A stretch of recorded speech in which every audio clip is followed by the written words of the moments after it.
лабораторной работы. Тема нашего урока сегодня будет «Русский язык в Казахстане». Цель обучения – понимать основную информацию сплошных и несплошных текстов, определяя тему. Использовать именные части речи, согласуя слова в роде, числе и падеже. Язык есть самая живая, самая обильная и прочная связь, соединяющая отжившие, живущие и будущие поколения в одно великое историческое живое целое. Русский язык – это язык межнационального общения. В нашей республике государственным языком является казахский язык. Русский язык является языком межнационального общения. Принятый 11 июля 1997 года закон о языках в Республике Казахстан закрепил право каждого народа нашей многонациональной страны на развитие собственного языка. Наша Родина – многонациональное государство.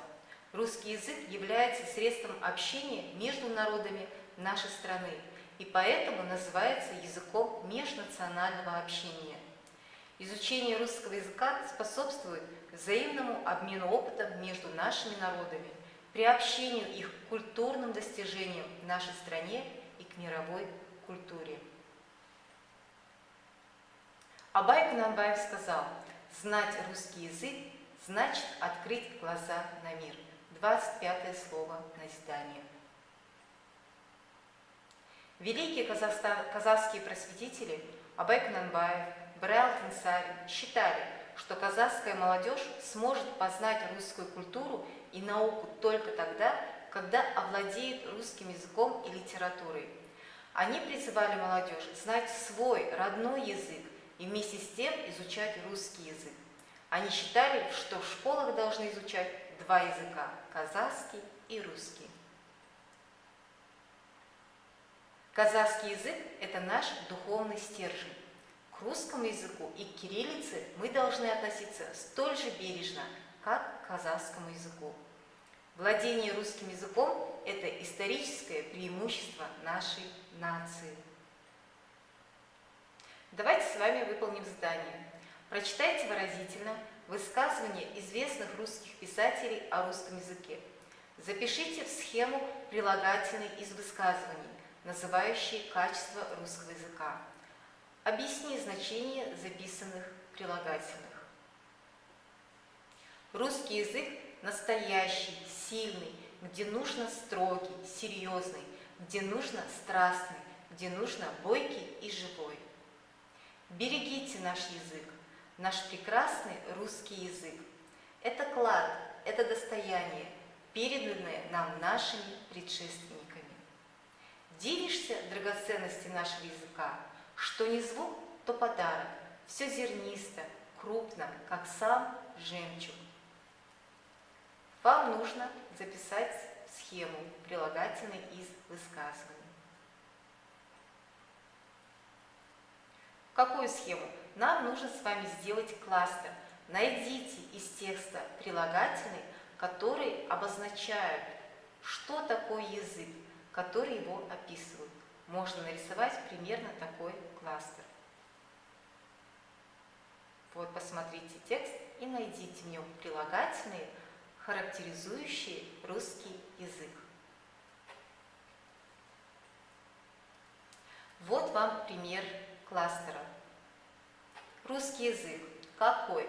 Бойкий, сильный, страстный, серьезный, строгий, настоящий, живой. Надеюсь, вы успешно справились с заданиями, и у вас тоже получился такой кластер.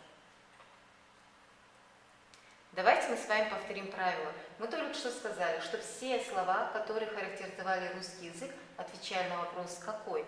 Это у нас имя прилагательное. Вспомните, что такое имя прилагательное.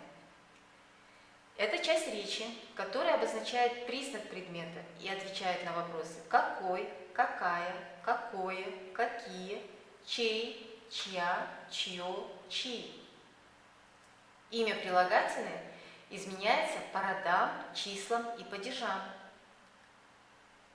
Имя прилагательное всегда связано с именем существительным, то есть стоит в том же роде, числе и падеже, что и имя существительное.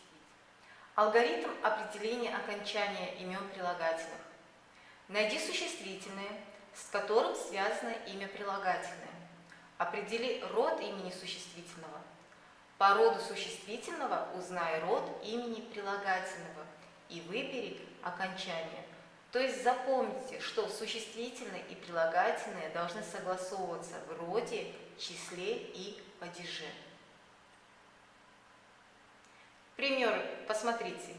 Мед какой? Сладкий. Трава какая? Зеленая. Поле какое? Большое. Дети какие? Веселые. Как вы видите, к примеру, существительное мед. Мужской род, единственное число. Значит, мед какой? Сладкий. Прилагательное тоже стоит в единственном числе, в мужском роде. Итак, вы подбираете окончание, согласовывая прилагательные с существительными. Склонение имен прилагательных. Посмотрите. В мужском, среднем и женском роде окончание у прилагательных меняется. К примеру, именительный падеж. Родной брат – это мужской род. Родное село – средний род. Родная сестра – женский род. Посмотрите таблицу. Выполни задание в тетради. Выпиши из текста словосочетание существительное плюс прилагательное. Вставь окончание прилагательных. Значит, вам нужно выписать только словосочетание существительное и прилагательное и вставить окончание прилагательных. Как это сделать правильно и без ошибок, мы с вами уже рассматривали выше. Давайте мы с вами проверим, правильно ли вы выполнили задание. Гибкое, пышное, неисчерпаемое богатство. Умное поэтическое орудие. Социальной жизни. Великого будущего. Дивной вязью. Русского языка. Языка яркого. Весеннему дождю. Языка меткого. Языка задушевного. Я надеюсь, что вы все успешно выполнили это задание и не допустили ошибок. Давайте вспомним, что мы делали для того, чтобы правильно выполнить это задание. Мы с вами сначала нашли существительное, определили, в каком оно роде стоит, в каком оно числе, и постарались поставить прилагательное в те же формы, что и существительное. Ну что ж, я надеюсь, сегодня правила, которые мы с вами повторили, они вам пригодятся и помогут в дальнейшем. Всем спасибо за внимание. Надеюсь, у вас у всех все получилось. До свидания. Урок окончен.